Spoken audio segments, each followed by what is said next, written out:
ডিম মুরগির বাজার অস্থিরতার পেছনে গরম ঠান্ডা কিংবা খাবারের দামকে ইস্যু বানানো হলেও এ ব্যবসায় সংশ্লিষ্টরাই বলছেন সর্ষের ভেতরেই আছে ভূত। পোল্ট্রি অ্যাসোসিয়েশনের নেতাদের দাবি, ডিমের বাজার অস্থির করার নেপথ্যে তেজগাঁও ডিম সমিতি। আর উৎপাদনের ৮০% প্রান্তিক খামারিদের হলেও প্রাণী সম্পদ অধিদপ্তর কাজ করে শুধুই কর্পোরেট গ্রুপের উন্নয়নে। মাসখানেক ধরেই অস্থিরতা ডিম মুরগির বাজারে। ডিমের হালি ৫০, মুরগি ভেদে বাড়তি ছিল ৪০ থেকে ৬০ টাকা। দেশে ৪ কোটি ডিমের চাহিদা, উৎপাদন হয় ৪.৫ কোটি। চলতি বছর গরমের কারণে উৎপাদন ৩,৯০,০০,০০০ হলেও কোল্ড স্টোরেজে মজুদ আছে ১ কোটি। তবে দাম কেন বাড়তি, উত্তর নেই।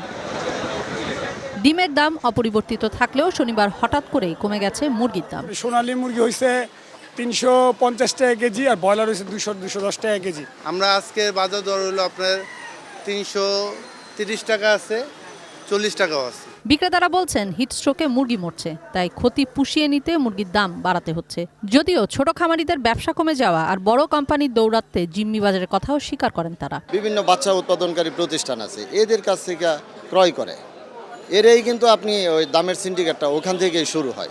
১০০ বা ১৫০ ডিলার আছে, ফোনে এক ডিলার আর ডিলারে বলতেছে আজকের রেটেই, এরকমই আপনি ছাড়বেন না। মুরগিগুলো তো মুরগি নিবেই, যেহেতু আমরা ব্যবসা করে আনতেই হবে। প্রতিদিন মুরগি কিংবা ডিমের উৎপাদন খরচ বাড়ে বা কমে না, তবে কেন ডিমের দাম বাড়ে তা জানাতেই দুপুরে ডিআরইউতে সংবাদ সম্মেলন করেন বিপিএর নেতারা। অভিযোগ করেন সমিতির বেঁধে দেওয়া দামেই ডিম কিনতে বাধ্য করা হয়। তেজগাঁও ডিম সমিতি সর্বোচ্চ ১৫ থেকে ২০ লাখ ডিম বিক্রি করে, কিন্তু তাদের ব্যবসার পলিসির কাছে সারা বাংলাদেশের একটি ডিম চক্র আছে।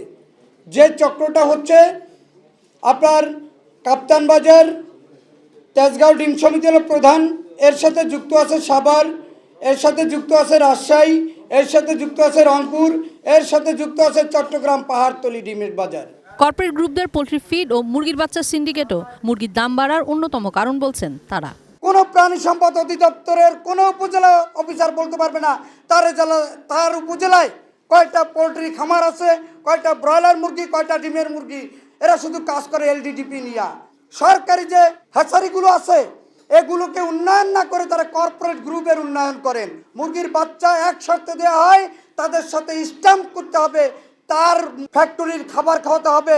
এর মানে হচ্ছে অন্য যে ফিড মিল আছে যারা কম দামে ফিড দিতে চায় তারাও কিন্তু বাজারে টিকতে পারে না এই মাফিয়া ৪ থেকে ৫টা গ্রুপের জন্য।